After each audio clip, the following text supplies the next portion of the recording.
Hello friends, आप सुन रहे हैं प्रेम की पूर्ण जन्म गाथा। एक गांव में एक बंजारा लड़का रहता था जिसका नाम था रोहन। रोहन गाने बजाने का काम किया करता था। वो अक्सर गांव के बागों में बांसुरी बजाता और मेलों में अपने गीतों से सबका दिल जीत लेता। उसी गांव में एक रईस जमींदार भी रहता था जिसका नाम ठाकुर रणबीर सिंह था। उसकी एक बेटी भी थी जिसका नाम चांदनी था। चांदनी सौंदर्य और संस्कार की अटूट मिसाल थी।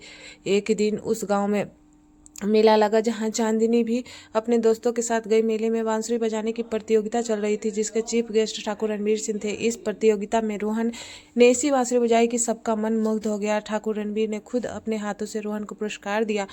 इस दौरान चांदनी भी वहां मौजूद थी। उसने रोहन की बांसुरी की धुन सुनी और उसे अपना दिल दे बैठी। रोहन को भी पहले ही नज़र में चांदनी से प्यार हो गया।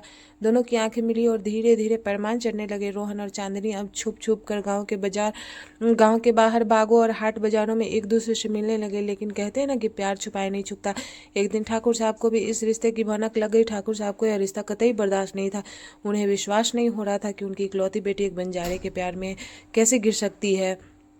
यह सोचकर ठाकुर गुस्से में तिलमिला उठे और उन्होंने चांदनी को घर में बंद कर दिया। ठाकुर रणबीर अपने गुंडों के साथ रोहन के ठिकाने पर गया जहां सभी बंजारे रहते थे। उन्होंने रोहन को अपने गुंडों से पिटवाया और उसे गांव छोड़कर जाने की धमकी दी। ठाकुर ने कहा, अगर तुम चांदनी को जिंदा देखना चाहते हो तो आज ही रात ही यह गाँव छोड़कर चले जाओ। रोहन ठाकुर की धमकी से डरता नहीं था, लेकिन अपने प्यार की सलामती के लिए वह गाँव छोड़ने के लिए राजी हो गया। चांदनी को जैसे ही इस बात का पता चला वह तैसे उस कमरे से भागकर रोहन के पास पहुंच गई।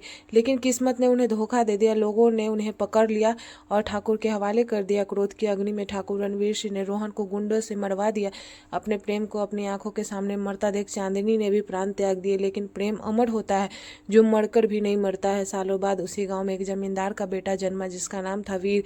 वही एक बंजारा परिवार में एक लड़की जन्मी जिसका नाम रूपा रखा गया। समय बदला पर रूहें वही थी। दोनों को बचपन से ही एक दूसरे की अधूरी प्रेम कहानी सपने में दिखाई देती। देखते ही देखते दोनों जवान हो गए। वीर ने मेले में बांसुरी की धुन पर नाचती उस लड़की को देखा और उसका दिल धड़क उठा। और जब रूपा ने वीर की आंखों में देखा उसे लगा मानो जैसे कोई अधूरी कहानी फिर से पूरी होने को है।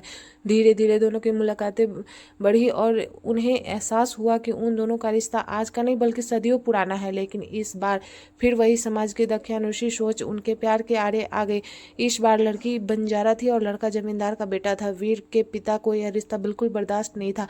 वो अपने बेटे को शादी एक अमीर और जमींदार परिवार में करवाना चाहते थे, लेकिन वीर ने रूपा से शादी करने की जिद की। इस बार समाज के आगे उन्होंने हार नहीं मानी। उन्होंने अपने प्यार के लिए लड़ाई लड़ी। वीर ने अपने पिता को समझाया कि जात पात धन दौलत कुछ नहीं होता। अगर दिल सच्चे हो तो कच्चे घरों में भी सुकून से रहा जा सकता है। रूपा ने भी अपने कबीले को अपने साथ खड़ा किया। शुरुआत में रूपा के पिता उससे नाराज हुए, लेकिन फिर अपनी बेटी की खुशी के आगे उन्होंने घुटने टेक दिए।